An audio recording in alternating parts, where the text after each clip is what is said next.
My so it is. Retail got big and retailers stopped knowing you. And AI is about to change that.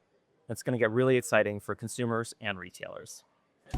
Welcome to the So What from VCG, the podcast that explores the big ideas shaping business, the economy, and society. I'm Georgie Frost at the Consumer Goods Forum in Vienna, and joining me today is Nick Goad, VCG's Global Co-Leader for Retail Merchandising. In this episode, retailers have never had more information about their customers, yet understanding them has arguably never been harder. So how might AI reshape that relationship? And what could that mean for the future of merchandising and shopping? Welcome, Nick. Nick, when I think about retailing, I think about my mum's story of working in Woolworths as a Saturday girl and my grandma working in Army and Navy, both shops that have sadly disappeared from the British High Street. Yep. You also have a story of your grandparents who I believe ran a retail store. Just take us back to those days of my grandparents, your grandparents. Yeah. How has that changed, that relationship with their customers to now? Take us on a little journey, if you would. Yeah, sure. So I grew up in a small rural town in Vermont and lived just up the hill from my grandparents' home furnishing store. Oh, lovely. They sold carpet and paint and everything you needed to make a home in Vermont. The thing about it was they were not category experts. They didn't know about, the fiber of the carpet or the upholstery, detail. But what they did know were their customers intimately. They knew what, Sally might like to buy for, redecorating her home. They knew what Jim might like to put on the wall, et cetera. And when they got in their car to go down to North Carolina for the annual shows to choose what furniture to put in their showroom, for example, they had those specific customers in mind. Yeah. When they might like to splurge on something, when maybe it was more of a frugal or practical purchase. And they really made sure that that store was stocked with things that their customers would enjoy and would be willing to purchase. Was it just about geographic proximity, I suppose, to knowing your customers or something else? No, it was much more, human and innate than that, right? It was really about understanding sort of what that customer needed and what brought them joy and what therefore they found true value in and would be willing to spend. And I think, retailers today have gotten really big and it's hard for them to stay that connected to customers, even if they know the category really well. What do you think has been the biggest shift in consumer behavior since your grandparents' time? Yeah. I think it's really the expectation of choice, that we can go online or walk into a store and we know that we have a global catalog almost in our phones and available to us. And so when we go online, we expect to be able to find virtually anything that we could dream up. And if not, there's somebody that will maybe make it for us. When we go in a store, we expect that retailer has really thought very carefully about what they've put there and from all of the choices that are out there. And that doesn't always happen. So I think that's the real opportunity. It's interesting you talk about sort of the personal, the human touch. That is sort of translated, I suppose, much more in consumer data now. That's what perhaps is being looked at rather than those conversations in the stores. We have an abundance, we know we do, of this data. Why do you think it's not quite translated in a way that perhaps could be the most useful for retailers? Yeah, I mean, a couple of things. First off, translating the data is hard work, right? First, it's got to be in great shape. Mm-hmm. Second, you have to have really smart people that know how to wrangle it and do the right analytics and use the right, data science techniques to have it produce a meaningful answer that's accurate. And then third, and maybe most importantly, is that you really need to be able to then explain why that's the right answer. And I think that's been the big gap between, say, the data science folks and the merchant folks on the commercial side of a business is really being able to bridge that gap so that one can trust the other. Your research suggests that retailers are drowning in complexity. Yeah. Explain to those of us who are outside of retail what that actually looks like on a sort of, I suppose, day-to-day environment. Yeah. So, I mean, let's take an example. Let's say that maybe you're the category manager for vitamins in a US drugstore. Okay. So your job is to try to drive sales and profit for the vitamin category, this, one shelf that you're responsible for in, say, 5,000 stores across the country. That's a pretty complicated job. You have to decide, who are my customers and what do they need? And those customers have a lot of other choices, whether it's, a vitamin shop that specializes in just that down the street or Amazon online. They need to think about, what am I going to uniquely put in the store that's going to, best suit my customers that are going to walk in.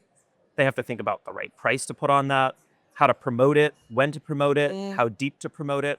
They have to keep it in stock, right? How do I decide how much to put on the shelf so that it's always there, but I don't waste a lot of money on the inventory? And so they've got a myriad of complexities, all while trying to, drive innovation in their category and have deep relationships with their suppliers so that they can really deliver for the customer at the end of the day.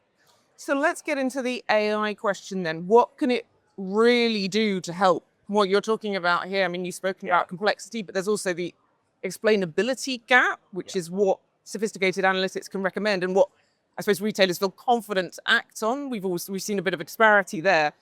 Where does AI fit into the picture? Merchants have been asked to do a lot, right? I mentioned all that complexity, but then it's at a scale of, hundreds of items and thousands of stores. And you need data to be able to actually solve that problem if you're just one person. But without being able to understand how what the data science answer is telling you relative to the strategy that you're trying to drive, you can't really bridge that gap. With the newest AI techniques and leveraging large language models, we finally can. Like, we can actually speak in category manager terms so that the category manager can understand what the science is suggesting and how that fits to the strategy that they're trying to describe and push the direction of their category. Another example would be in a regional grocery store, for example, where we've had a chance to work with the merchants to make the work between them and their suppliers much more efficient. So rather than having to prepare and pull tons of data for all the conversations that they have, they're able to use AI in order to help speed up that process and help them develop the strategies Mhm. and help them develop the ways that they're going to discuss the approaches they want to take with the assortments with their vendors. Just explain to me because we spoke earlier about the fact that retailers that have all of this data about their customers, and yet turning it insight into action is proving to be a little bit of a problem. How do you know, I suppose, that with these abundance of AI tools, that we won't have a similar issue with interpreting the data, having too much of it? Where do we prioritize? Well, I mean, that's the advent of the tools. And what we're doing is designing them to be able to actually fit a new process, right? So rather than just trying to fit a tool to the way that merchants work today, we're trying to fit the tools to the way that we can imagine they would work with the advantages of these in the future. And so they will actually learn to trust what the tools are telling them and take out the grunt work that's necessary and be able to focus on the more exciting innovations that they want to drive for their category. What are leaders in this space talking to you about? You speak to them all the time. What Yeah. what are their biggest concerns? What is their greatest excitement? Three things that I talk most about in the merchandising space where there's real excitement is Mm. around assortment, pricing, and innovation. Right. So we've talked a lot about assortment already and how you get that to be really truly localized. I think that's clear. Pricing, while it's been a topic around forever and we've been using elasticity models and fancy, things like that to try to optimize price, it's always been a challenge to really consider all of the factors that you want. And the third and most exciting for me, frankly, is around innovation. Think about how AI can understand what are the trends and how can we turn those trends of what consumers are wanting or thinking about into actual products much more quickly on shelf. Mm. For example, the GLP-1 trend, right? It, for me, has taken a very long time for us to see products arrive on shelves that fit the needs of consumers who are on these new drugs, for example. But with AI, that in those that are taking advantage of it, they're able to put those on shelves much faster and meet the consumer. What would it look like practically to get products to the shelves faster using Yeah. AI? So imagine a system that's continuously monitoring what people are talking about, what people are buying, and then pulling patterns from that to understand where there might be additional needs and things. And then further developing products on the fly for what those products could actually look like. And then next, feeding that into another model that can then take the consumer survey itself Mhm. in order to see how well that product might actually do on shelf, comparing that product to other products on shelf and giving the machine a choice for what to buy because it's been trained on consumers and knowing what their preferences are. And so by accelerating that pathway, right, from idea to product generation to filtering it down, we can really get real products that we think have real merit to test with customers and to test on shelves rather than ones that have just been, ideas in someone's mind. Could it impact I guess what's even being designed? Yeah, absolutely. I mean, let's go back to the furniture example, right? Mm. I actually happen to know that industry now in my Yeah. adult life, which has been fun to kind of connect those two things together.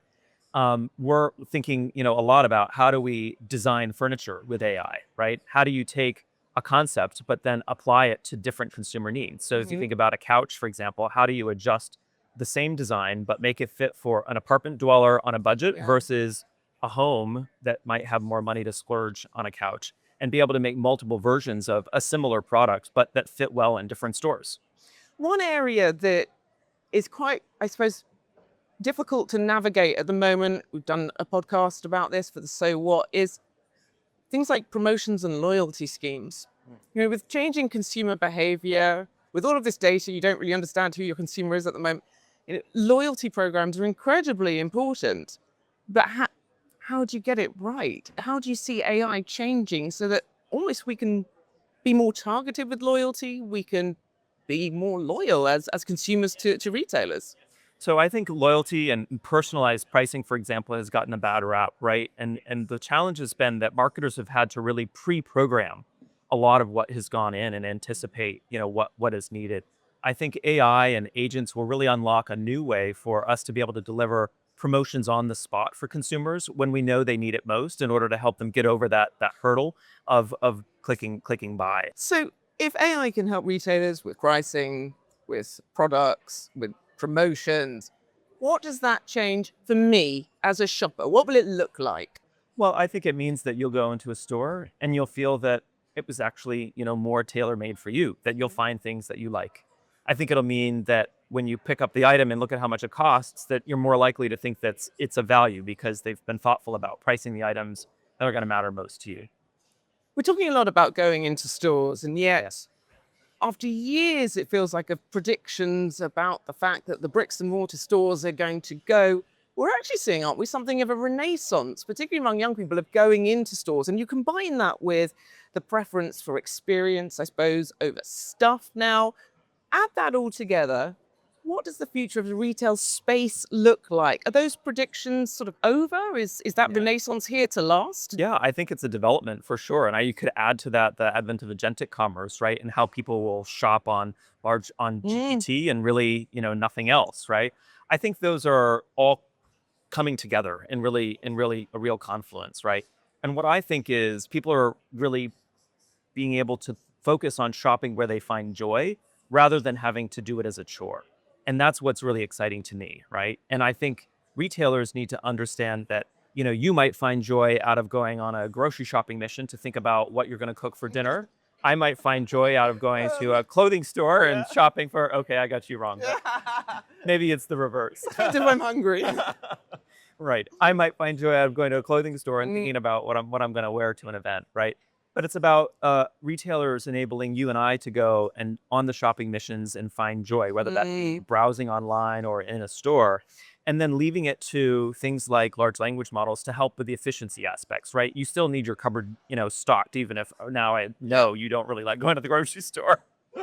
But it is interesting you talk about that, going in and enjoying, whether it's buying groceries or buying a new outfit. With large language models, with, so much more data and design around our shopping experience, I was wondering whether we were actually on a path to making no decisions at all Mm, about what we buy. mm. Do you Yeah. think that's possible? No, I don't No? think so. I don't think we're ever gonna give everything up to the machine. I mean, I'm happy to give up lots of things, but I Yeah. actually still enjoy thinking about, what I might wear, right? And so that's where I go back to the joy. I think we're gonna keep making the decisions that we enjoy making and give the ones up where we care less about to the machine, so that we have more space to do things that we like, whether that be shopping or spending time with family and being productive at work. Where do you think the biggest changes need to happen in an organization to really make the most out of AI? What does it mean for retailers? Where do the big changes need to happen? I think too much has been focused on the efficiency aspects of it, right? Which makes people reticent. Why do I want to train a model to put me out of a job? Exactly. But that's not the point, right? Hmm. The point is to be able to take the knowledge and put it into the model so that you can then free up time to do the parts of the job that you enjoy most, right? And so I think when we can reframe what we're actually trying to do and give people purpose back again, in a world, then we can approach this change with much more excitement. You've spoken a lot of about a lot of areas where AI can make a big difference to retailers. How do you prioritize? Because you don't want to be faced doing everything at once. Yeah, I think there's twofold. So first, we talk about deploying AI, and I do think that's important. Putting the Mhm. tools in the hands of the staff so that they can really embrace it and understand what's possible and be able to make small changes in the way that they work to drive efficiency and be able to produce, more work. The second piece is around reshaping some of the key functions. And so we've talked a lot about the commercial functions. And so prioritizing what are the ones that are going to be the highest impact, the highest value generation for the least amount of effort. And so I think, every retailer needs to go through that process and get started on one or two of those and then proceed from there. Nick, we covered the so what. Now it's the now what. What are the next immediate steps that retail leaders need to take to make the most of this? I think it's time to think about what's the new data advantage, right? Mhm. Retailers are forever talk about data as their advantage when most retailers had the same amount of data and they didn't really do that much with it to begin with. I think the new advantage is really going to be the knowledge, right? That is in merchants' heads or in retailers' heads. And how do they codify that knowledge and get that written down? Because that's what the large language models need in order to be able to do everything we've spoken about today, to bridge the explainability gap and to be able to actually drive a difference and automate many of the processes. Nick, thank you so much. An absolute pleasure. And thank you for listening. If you'd like to learn more about BCG's work on the future of merchandising, AI, and consumer behavior, you'll find links in the show notes. Until next time.